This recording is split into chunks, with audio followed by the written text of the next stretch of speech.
बात वक्फ के विरोध की करेंगे। वक्फ का विरोध जगह जगह चल रहा है, अलग अलग जगहों पर याचिका देखिए अलग अलग दल डाल रहे हैं। 12 याचिकाएं अब तक डाली जा चुकी हैं, लेकिन सबसे ज्यादा दिक्कत वक्फ के जागीरदारों को, और ये जिन्होंने पूरा कब्जा अपना जमाया था, और ये वही सियासी दल हैं। समाजवादी पार्टी को आप खूब विरोध करते हुए देखेंगे, कांग्रेस को खूब विरोध करते देखेंगे, असदुद्दीन ओवैसी ने तो प्रतिम फाड़ दी थी सदन के अंदर। लेकिन इन्हीं से जुड़े लोग और खुद यही नेता कहीं ना कहीं वक्फ का ये पूरा फायदा उठा रहे थे। चलिए क्या कुछ है आपको बताते हैं। 2 तस्वीर के जरिए देखिए, 2 धड़े हैं। वक्फ कानून पर कहीं आपने जो खुशी देखी, ये वंचित मुसलमान है, ये खुश है कि अब उन्हें उनका हक मिलने वाला है। विरोध जो आप देख रहे हैं ये राजनीतिकरण है। क्यों हम ऐसा कह रहे हैं, हम आपको समझाने जा रहे हैं। क्योंकि विपक्ष कानून बन चुका है जो, उसे मानने से इनकार कर रहा है, सीधे सीधे इनकार कर रहा है। क्यों इनकार कर रहा है? सियासत जारी है इस पर, ये लगातार देख रहे हैं हम। वक्फ संशोधन कानून पर लगातार जमकर सियासत हो रही है। ये जो सियासी चेहरे ये लगातार सियासत कर रहे हैं। विपक्ष पहले दिन से विरोध करता दिखाई दे रहा है, ना प्रावधान समझे ना कुछ किया। बैठकें हुई, वॉकआउट चला। विपक्ष ने मुस्लिम संगठनों को मोहरा बना लिया और इन संगठनों के जरिए मुस्लिमों में भ्रम फैलाने की कोशिश की, क्योंकि उनके लिए राजनीतिक पॉइंट ऑफ टॉक है। वक्फ कानून के खिलाफ सुप्रीम कोर्ट में कई याचिकाएं, ये जो चेहरे आप देख रहे हैं इनकी तरफ से डाले जा चुके, कांग्रेस की तरफ से, ओवैसी की तरफ से, अमानतुल्लाह खान की तरफ से 12 याचिकाएं अब तक लग चुकी हैं।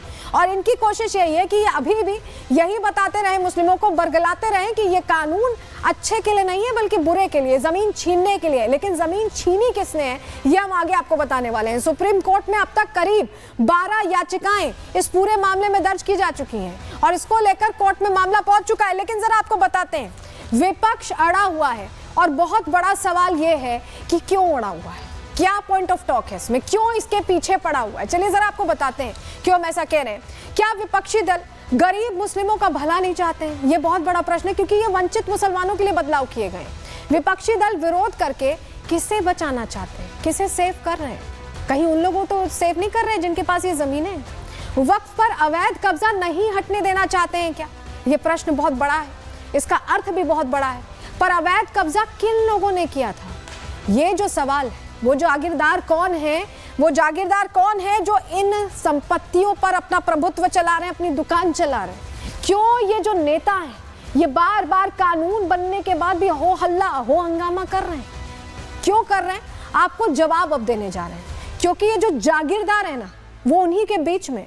आपको बताते हैं, नेता सबसे पहले इन्होंने कब्जाया हुआ है। कई नेताओं के पास वक्फ की संपत्ति है। असदुद्दीन ओवैसी का नाम इसमें, मल्लिकार्जुन खड़गे का नाम खुद अनुराग ठाकुर ने सदन के अंदर बाकायदा फेहरिस्त के साथ शेयर किया था। बहुत सारे नेता हैं, अभी 1-2 का नाम मैं बता रही हूँ। वक्फ की संपत्ति कौड़ियों के भाव पर इन्होंने लीज पर ले रखी, अपना फायदा कर रहे हैं। रसूखदार भी इनमें शामिल है। ये जागीरदार वक्फ बोर्ड में मौजूद लोगों के पास जमीनें हैं और यही सब कुछ चला रहे हैं। वक्फ बोर्ड बना था दान के पैसे से वंचित मुसलमानों का भला करने के लिए, लेकिन ये अपना भला करने में लगे हुए। माफिया भी हैं, अतीक अहमद जैसे, जिसकी मौत भी हो चुकी है, लेकिन अतीक अहमद जैसे माफियाओं ने भी इसका जमकर फायदा उठाया। अतीक और मुख्तार अंसारी का वक्फ संपत्तियों पर कब्जा रहा है और इन्होंने भी जमकर फायदा उठाया है। लेकिन अतीक का जो वक्फ कांड है वो अब सामने आ चुका है, वो पता चल चुका है। कैसे? जरा तस्वीर के जरिए आपको पूरी कहानी बताते हैं। तस्वीर देखिए। आपने सुना होगा लखनऊ में इमामबाड़ा है, क्या आपने कभी सुना कि प्रयागराज में भी इमामबाड़ा है? प्रयागराज में है इमामबाड़ा, लेकिन इस पर कब्जा है। ये उसी इमामबाड़े की तस्वीर है जहां माफिया अतीक ने कब्जा करके पूरा निर्माण करा लिया है, पूरा निर्माण कराया गया है। और ये वही इमामबाड़ा है जो कभी शायद प्रचलित हो सकता था अगर अतीक ने कब्जा नहीं किया होता। कैसे यहां पर कब्जा किया, पूरी कहानी जान लीजिए। माफिया अतीक ने वक्फ संपत्ति पर कब्जा कर लिया और अतीक के परिवार वालों ने यहां पर मकान और दुकान बनवा दी है। हमने आपको तस्वीर भी दिखाई। करीब 71 करोड़ की संपत्ति पर यह अतीक की तरफ से कब्जा किया गया था और वक्फ जमीनों की मिट्टी भी निकाल कर इन्होंने बेच दी, मिट्टी भी नहीं छोड़ी। वक्फ जमीनों पर अवैध कब्जा और उगाही का इन्होंने पूरा खेल खेला है। जो इमामबाड़ा यहाँ पर हो सकता था प्रयागराज का मशहूर, कैसे उस पर कब्जा किया, हमारे सहयोगी की रिपोर्ट आपको दिखा रहे हैं।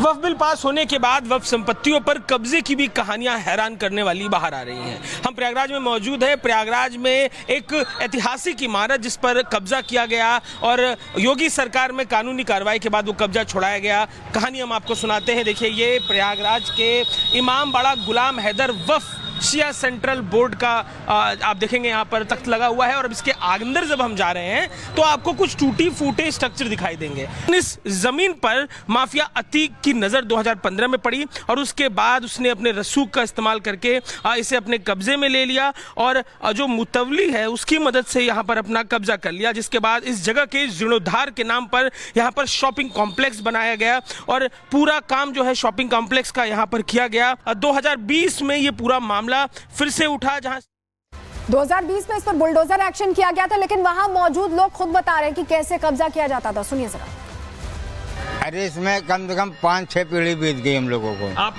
इसमें आए थे मुतवल्ली बन के और राजू जैन भी अपना मिल के, सब बिल्डर से राजू जैन उन्होंने बनाया और जो यहाँ के मुतवल्ली थे उन्होंने बनवाया। ये बस एक बार अतीक आए थे। अतीक आए थे। हाँ। क्या हुआ था फिर, तब तोड़फोड़ हुई थी, क्या हुआ था?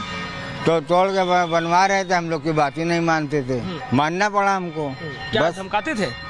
अरे धमकाना क्या सा, क्या बोलते थे, जरा याद करिए, बताइए क्या? कहना ऐसा है कि यहाँ पे तो ये तो हमने आपको साक्ष्य बता दिए कि कैसे अतीक जैसे माफिया कब्जा करते थे। अतीक पर सपा का हाथ था, ऑल इंडिया मुस्लिम ये ओवैसी की जो पार्टी है AIMIM, ये भी शाइस्ता परवीन को टिकट दे रही थी। अब यही लोग हो अल्लाह कर रहे हैं, तो क्या ये लोग उन्हीं लोगों को फायदा पहुंचाना चाहते हैं जिनके पास ये जमीनें थी?